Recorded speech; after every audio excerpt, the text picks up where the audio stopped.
Sahabat-sahabat sekalian, ada yang bertanya bagaimana caranya kita supaya menjadi manusia ikhlas. Sahabat-sahabat yang dirahmati Allah, ada 7 cara cerdas menjadi manusia ikhlas. Yang pertama adalah israrul amal, yaitu menyembunyikan amal. Jadi sebisa mungkin kita amal-amalan kita sembunyikan, jangan sampai ada yang tahu.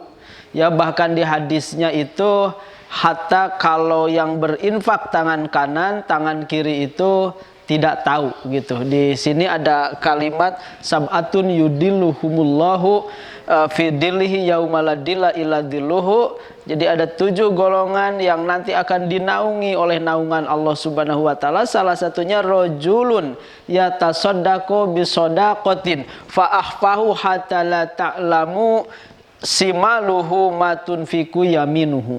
Jadi salah satu 7 golongan yang akan dinaungi dengan naungan Allah adalah seorang laki-laki yang mensodakohkan ya sesuatu yang dia samarkan sodakoh itu, hatta ilustrasi ini ya, kias majazi, bahwa hatta tangan kanan bersodakoh, tangan kiri nggak tahu. Jadi diusahakan israrul amal. Yang pertama adalah rahasiakan amal.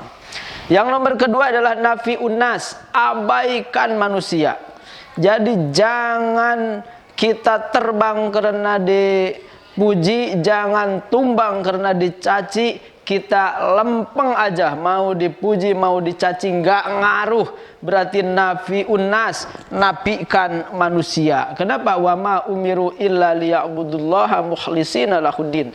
Dan tidaklah kita diperintah kecuali untuk beribadah kepada Allah dengan ikhlas, semata-mata menjalankan agama, bukan karena orang, bukan karena manusia, bukan karena orang lain.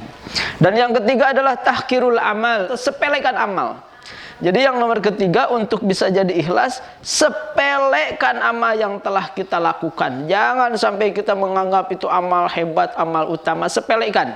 Kalau ada orang lain berbuat baik, itu besar-besarkan. Tapi kalau kita berbuat baik ke orang lain, itu sepelekan.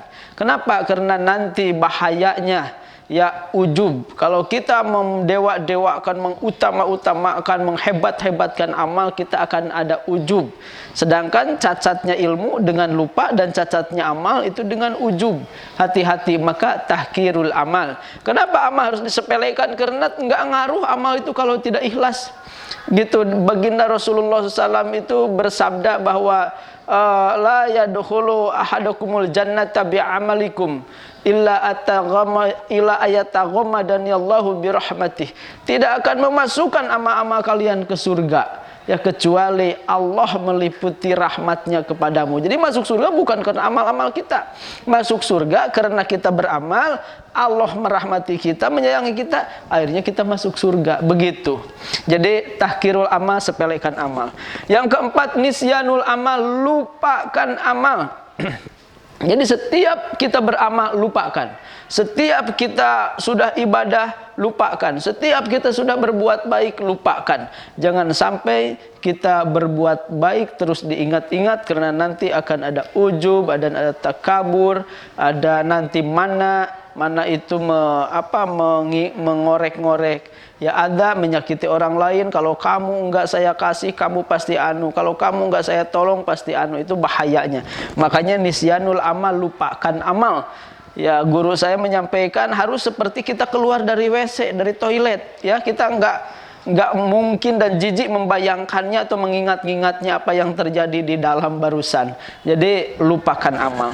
Selanjutnya nomor kelima, roja'us sawab, harapkan pahala. Ya, jadi kita berharap pahala, kita sholat duha ingin pahala, kita sholat tahajud ingin pahala, nggak apa-apa. Ya, mungkin ada para ulama sufi yang kalau beramal jangan berharap pahala, itu bukan makom kita. Tapi makom kita di Al-Quran, di hadis, memang ada fadilah-fadilah dari amal.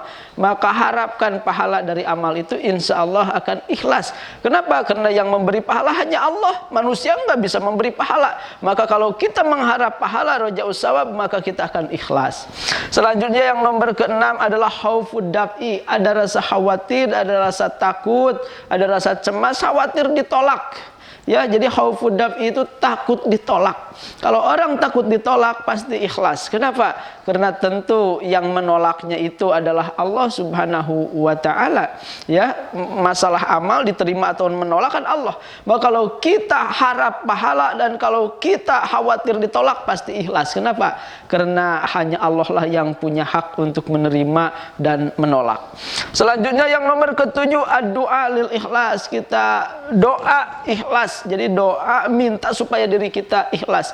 Ilahi anta maksudi waridhoka matlubi. Wahai Tuhanku, engkau adalah tujuanku dan engkau adalah yang kami harap. Jadi itu doa ikhlas. Ada juga Allahumma antar rabbi farzuqna al istiqomah, minta istiqomah di dalam ibadah dan minta ikhlas kepada Allah. Ilahi anta maksudi waridhoka matlubi. Itu mudah-mudahan bermanfaat, 7 cara cerdas menjadi manusia ikhlas.